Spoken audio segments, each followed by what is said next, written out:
नमस्कार, आप देख रहे हैं मनी सेंट्रल और मैं हूं आपके साथ Vishal Sharma. No cost EMI या आसान किस्तों पर कोई भी प्रोडक्ट खरीदना अब पहले जितना आसान नहीं होगा। खबरें आ रही हैं कि लोन पर फोन लिया और कर्ज नहीं चुकाया तो फोन या डिवाइस लॉक हो जाएगा।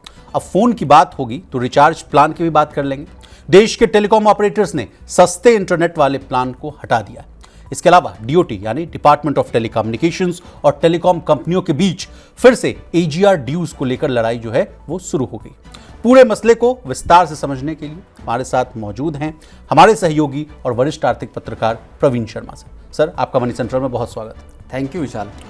रिजर्व बैंक ऑफ इंडिया जल्द ही एक नया नियम लाने की तैयारी कर रहा है, जिसके तहत अगर कोई कस्टमर मोबाइल फोन को लोन पर खरीदता है और समय पर ईएमआई का भुगतान यानी पेमेंट नहीं करता तो बैंक या लोन देने वाली कंपनी उसके फोन को रिमोटली लॉक कर सकेगी। यह कदम सरकार या आरबीआई को क्यों उठाना पड़ा, किन कंपनियों को इस कदम से होगा जबरदस्त फायदा, कंज्यूमर राइट्स यानी ग्राहकों के अधिकारों का क्या होगा, जानने और समझने की पूरी कोशिश करेंगे। इसके अलावा आज चर्चा करेंगे टेलीकॉम सेक्टर की। डिपार्टमेंट ऑफ टेलीकम्युनिकेशंस और टेलीकॉम कंपनियों के बीच एजीआर ड्यूज को लेकर फिर से टकराव हो सकता है। इसके अलावा टेलीकॉम रेगुलेटर ट्राई ने रिलायंस जियो और भारती एयरटेल से पूछा है कि उन्होंने अपने सबसे सस्ते मोबाइल डेटा प्लान को क्यों हटा दिया। क्या है ये पूरा मामला, एकदम आसान भाषा में इसको भी डिकोड करने की कोशिश करेंगे। अंतिम में चर्चा करेंगे भारत की एक्सपोर्ट इंडस्ट्री की समस्याओं। अमेरिका ने भारत से आने वाले कई सामानों पर 50% टैरिफ लगा दिया। इससे भारतीय कंपनियों का जो सामान है वो अमेरिका में महंगा हो जाएगा और वहां बिकना भी थोड़ा मुश्किल हो सकता है। इस वजह से भारत के एक्सपोर्टर्स को डर है कि उनका कारोबार घटेगा और उन्हें नुकसान होगा। इसलिए एक्सपोर्टिंग ऑर्गेनाइजेशंस यानी जो संगठन है उन्होंने आरबीआई से मदद मांगी। क्या राहत की मांग की गई, क्यों जरूरी है ये राहतें, समझने की कोशिश करें। तो चलिए बिना देर किए फटाफट करते हैं मनी सेंट्रल की शुरुआत। भारतीय रिजर्व बैंक यानी आरबीआई एक ऐसा नियम लाने पर विचार कर रहा है जिससे लोन की ईएमआई समय पर जमा नहीं करने वाले लोगों का फोन लॉक हो जाएगा। आरबीआई उन कंपनियों को फोन लॉक करने का अधिकार दे सकती है जो लोन देती है। इसके सबसे बड़े बेनिफिशियरीज की बात की जाए तो वो है बजाज फाइनेंस, डीएमआई फाइनेंस और चोलामंडलम फाइनेंस जैसी बड़ी एनबीएफसी कंपनियां। इस नियम को लाने के पीछे बैंकों और वित्तीय संस्थानों के बकाए कर्ज यानी बैड डेट को कम करना बताया जा रहा है। लेकिन प्रवीण सर, इस कदम से आम लोगों के अधिकारों का भी जो उल्लंघन है वो वाला भी तो मामला उठ सकता है सर। नहीं, देखिए, आम लोगों के अधिकारों के जो उल्लंघन है उसकी बात सामने आती है और लेकिन इसमें ये कहा गया है कि जो उनका प्राइवेट डेटा है वो उसका किसी तरह से ब्रीच नहीं किया जाएगा। लेकिन इसके असल में जो ये पूरा मसला जो आरबीआई एक जो विचार कर रहा है इस पूरे प्रस्ताव पे, दरअसल इसके बड़े दूरगामी परिणाम निकल सकते हैं विशाल, और इसी वजह से हमने इस पूरी खबर को आज यहाँ पे डिस्कस करने का फैसला किया है। देखिए, ये सिर्फ एक वानगी भर है आपके एनपीएस को कंट्रोल करने के लिए, आपके फ़ोन को लॉक करने का। मसला ये है कि अगर आपने कर्ज लिया है, कर्ज से फ़ोन लिया है और अगर आप उस कर्ज पे डिफ़ॉल्ट करते हैं तो आपका फ़ोन रिमोटली लॉक कर दिया जाएगा। इसका मतलब ये है कि आप अपने फ़ोन का इस्तेमाल नहीं कर पाएंगे। अब इसको दूसरे तरीके से समझते हैं।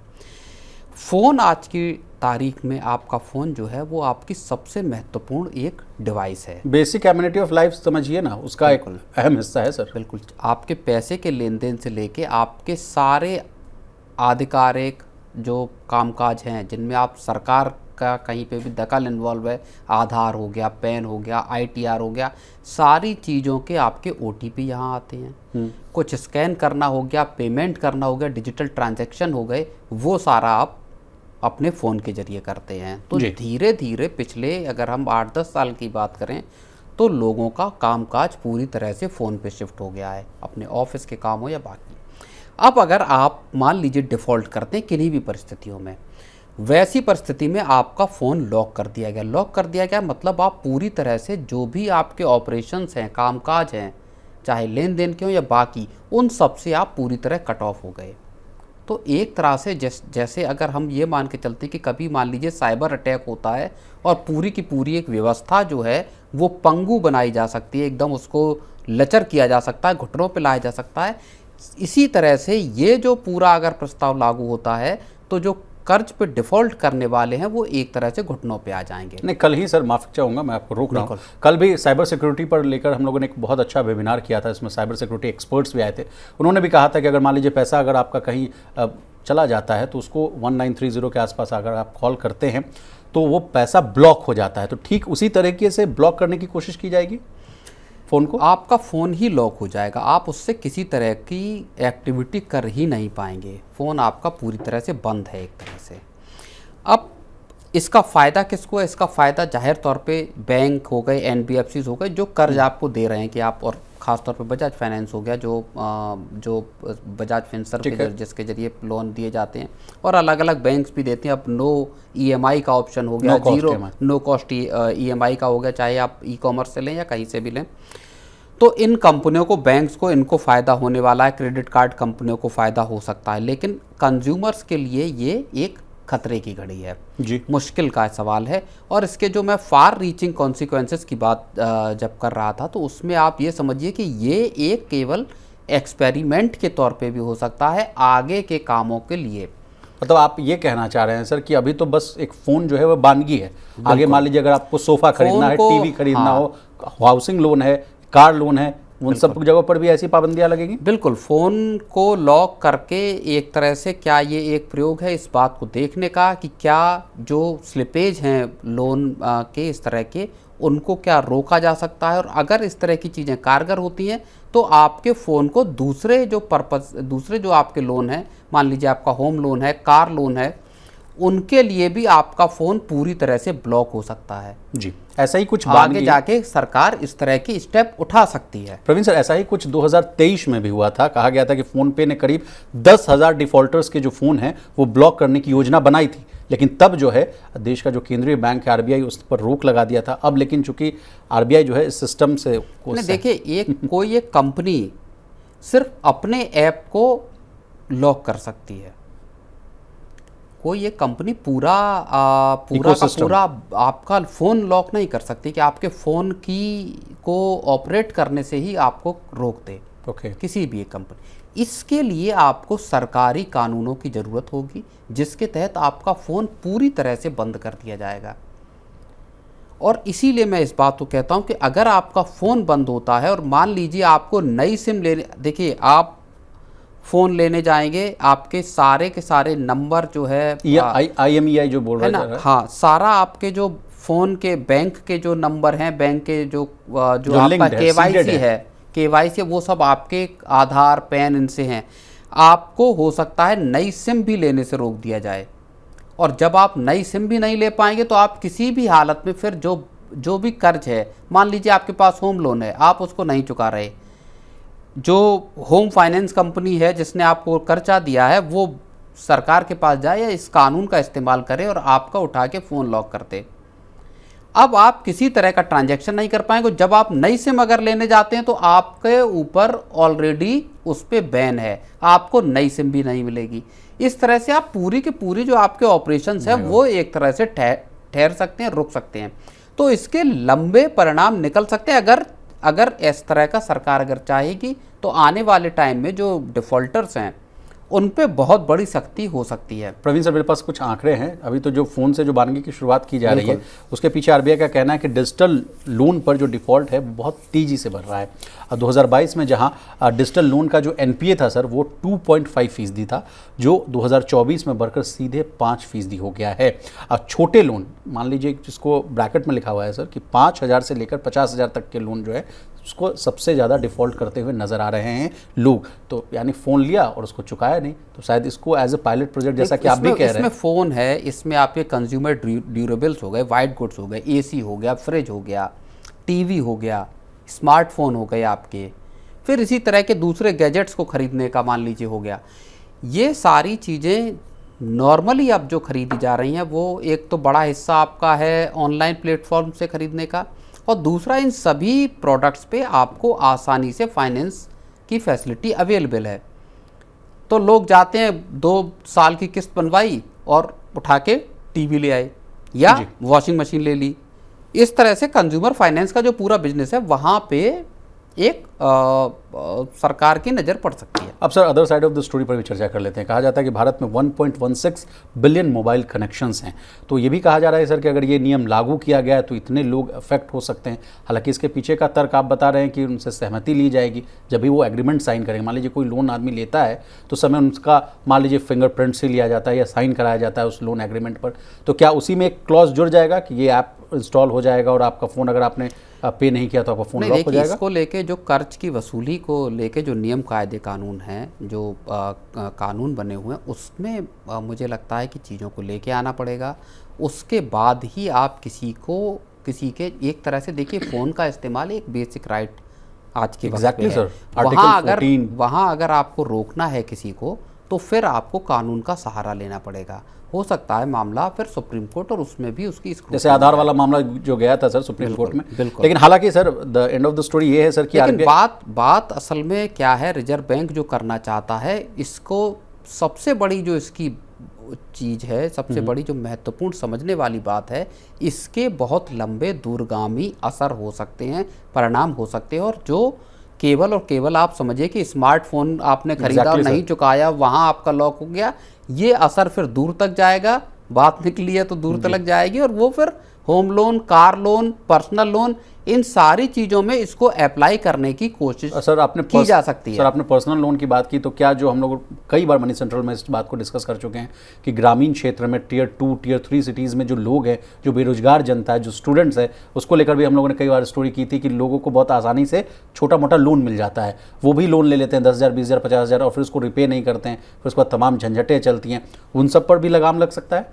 नहीं, देखिए, माइक्रो फाइनेंस मेजरली आप माइक्रो फाइनेंस इंस्टीट्यूशंस की बात कर रहे हैं, MFIs की, वो इस वक्त स्ट्रेस में इनका पूरा का पूरा बिजनेस है। NPAs बढ़े हैं, वसूली को लेके जिस तरह के कदम उठाती हैं ये कंपनियां, उसको लेके सरकारें, राज्यों की कम से कम, वो बहुत सख्त हैं जी। RBI के भी कदम पहले पुरानी बात हो गई, लेकिन बहुत ज़्यादा सख्ती की गई थी RBI की। तो माइक्रो फाइनेंस कंपनियों के मान लीजिए जो छोटे कर्ज हैं, क्या उनके लिए भी इस तरह की RBI छूट? क्योंकि माइक्रो फाइनेंस कंपनियों के साथ समस्या ये है कि वो बहुत ज़्यादा सख्ती करती हैं, उनके इंटरेस्ट रेट भी ज़्यादा हैं। एक तरफ अगर आप NBFCs देखेंगे जो ठीक ठाक हैं, जो कंज्यूमर फाइनेंस कर रहे हैं, या बैंकों को देखेंगे, उनके ब्याज दरें नॉर्मल हैं। माइक्रो फाइनेंस कंपनियों की ब्याज दरें इतनी ऊपर हैं कि उसमें फिर लोगों के लिए बहुत ज़्यादा मामलों में ऐसा देखा गया है कि वो डिफ़ॉल्ट होते ही होते हैं। अगर वहाँ उन मामलों में अगर आप गांव किसान के किसी व्यक्ति का मोबाइल लॉक कर देंगे, तो फिर वो चीज़ें एक नए स्ट्रेस को जन्म देंगी, फिर वहाँ पे मुश्किलें ज़्यादा पैदा हो सकती हैं विशाल। लेकिन अंतिम बात ये है सर कि RBI ने इस ड्राफ्ट पर सभी स्टेक होल्डर्स के सुझाव मांगे हैं और उम्मीद की जा रही है कि 2026 तक अंतिम जो गाइडलाइंस है उसको जारी कर दिया जाएगा सर। चलिए फिर आगे बढ़ते हैं। डिपार्टमेंट ऑफ टेलीकम्युनिकेशंस और टेलीकॉम कंपनियों के बीच AGR ड्यूज को लेकर फिर से टकराव हो सकता है। डिपार्टमेंट ऑफ टेलीकम्युनिकेशंस ने कंपनियों से अतिरिक्त हजारों करोड़ रुपए मांगे हैं। इस पर वोडाफोन आइडिया का कहना है कि सुप्रीम कोर्ट ने पहले ही यानी 2019 में साफ कर दिया था कि सिर्फ 2017 तक का ही हिसाब लिया जाएगा। उसके बाद का नया जो हिसाब यानी जो मैं रीअसेसमेंट की बात कर रहा हूं वो नहीं किया जा सकता। लेकिन डिपार्टमेंट ऑफ टेलीकम्युनिकेशंस कह रहा है कि ये नया पैसा नहीं है, बल्कि उस समय कुछ जगहों पर यानी जो सर्कल्स का पूरा हिसाब किताब नहीं हो पाया था, अब उसे जोड़ा जा रहा है। VI इस मांग को अनुचित और गलत बता रही है और कोर्ट का जो दरवाजा है वो खटखटा रही है। प्रवीण सर, तो फिर अगर ऐसा है तो फिर एयरटेल भी ऐसा करने लगेगी सर? नहीं, बिल्कुल, एयरटेल भी इस पूरी मुहिम में शामिल है और दोनों ही कंपनियां इस बात से परेशान हैं कि ये जो नए सिरे से जो एडिशनल डिमांड आ गई है AGR बकाया के भुगतान की, तो इसको कैलकुलेशन के आधार पर इसको गलत बता रहे हैं कि अचानक से आपने इसकी डिमांड कर दी सर। है। 2-3 दिन पहले ही हम लोगों ने मनी सेंट्रल में चर्चा भी की थी VI की स्टोरी को लेकर, जो कहा गया कि 2774 के आसपास का करोड़ का जो डिमांड किया गया था, उसमें कहा गया था कि आपको एडिशनल देना है, जिस पर वो बोल रहे थे कि नहीं भाई हम कहाँ से दे पाएंगे। नहीं, वोडाफोन आइडिया के पास असल में 9,450 करोड़ रुपए की जो एडिशनल AGR ड्यूज की डिमांड है, और अब माना ये जा रहा है कि वोडाफोन की तर्ज पर ही एयरटेल भी इस लड़ाई में कूद सकती है, फिर से सुप्रीम कोर्ट का दरवाज़ा खटखटा सकती है। अब सुप्रीम कोर्ट दरअसल इस पूरे मामले पे जो वोडाफोन आइडिया का और जो इनका AGR का कैलकुलेशन का मामला है, इस पे 2019 में तस्वीर साफ कर चुका है और उसमें जो ट्राई का और जो डीओटी का जो कैलकुलेशन का तरीका है उसको जायज़ ठहरा चुका है सुप्रीम कोर्ट जी। इसके बाद फिर तमाम बार सुप्रीम कोर्ट में ये बात गई, लेकिन सुप्रीम कोर्ट ने उस सारी चीज़ों को खारिज कर दिया। अब दोबारा से जो एडिशनल डिमांड आई है, नई डिमांड आई है, उसको लेके अब फिर से दोनों तरफ, एक तरफ टेलीकॉम ऑपरेटर खड़े हैं और ख़ासतौर पर दो ही खड़े हैं, वोडाफोन आइडिया और एयरटेल। जियो दरअसल अपने उसके पास बहुत थोड़ा सा अमाउंट था एजीआर का, वो अपना चुका चुकी है, तो जियो तो इस पूरे मामले से बाहर है। लेकिन ये दोनों कंपनियां फिर से सुप्रीम कोर्ट पहुंच रही हैं।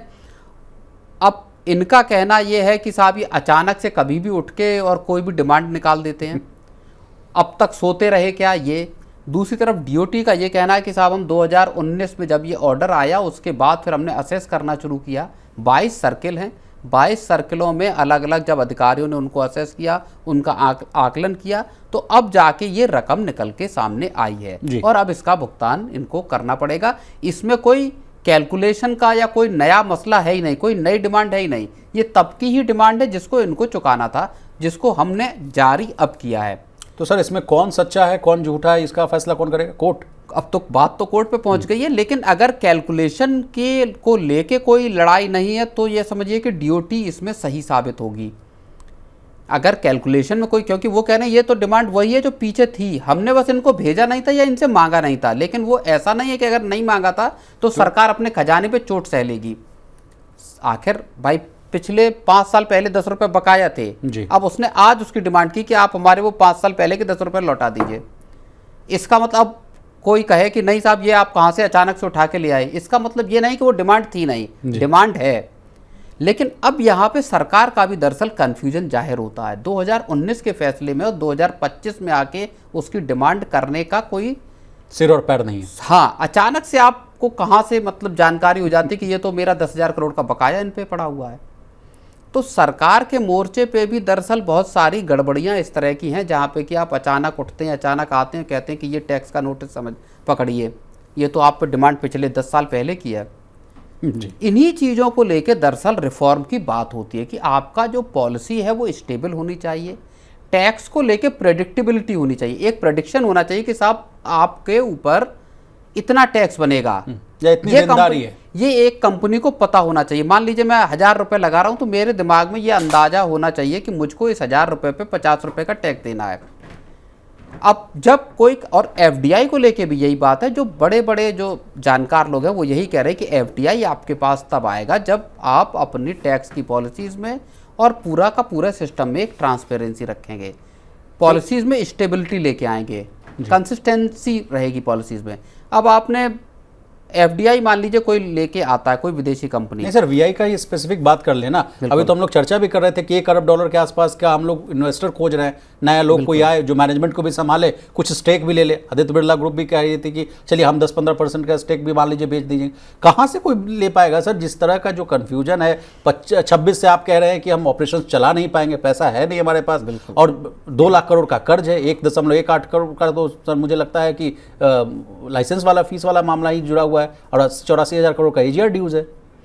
बिल्कुल, तो ये समस्याएं दरअसल हैं। एफडीआई का की जो बात मैं कह रहा था उसमें भी यही बात है कि अगर कोई भी कंपनी या कोई इन्वेस्टर अगर भारत में पैसा लगाना चाहता है तो सबसे पहले, या मैं ही कहीं अगर पैसा लगाना चाहता हूँ तो सबसे पहले कोई ये देखेगा कि भाई यहाँ पे टैक्स का मुझको कितना टैक्स चुकाना पड़ेगा, ओवर द ईयर्स टैक्स का क्या कैलकुलेशन गणित रहेंगे हमारे। ये तो सीधा सीधे रेट्रोस्पेक्टिव टैक्स वाला मामला है सर। इसी वजह से जो रिफॉर्म की बात बार बार आती है कि आपकी पॉलिसीज़ जो है वो एक समान, एक जैसी रहनी चाहिए ताकि किसी को अंदाज़ा रहे उसमें जी।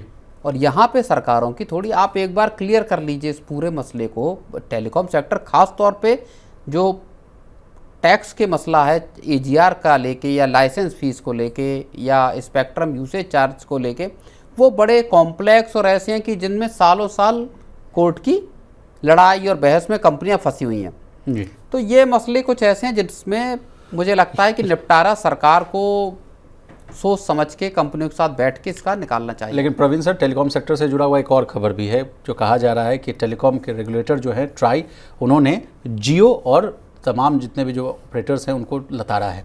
उन्होंने कहा है कि आप जो सस्ता प्लान ला रहे थे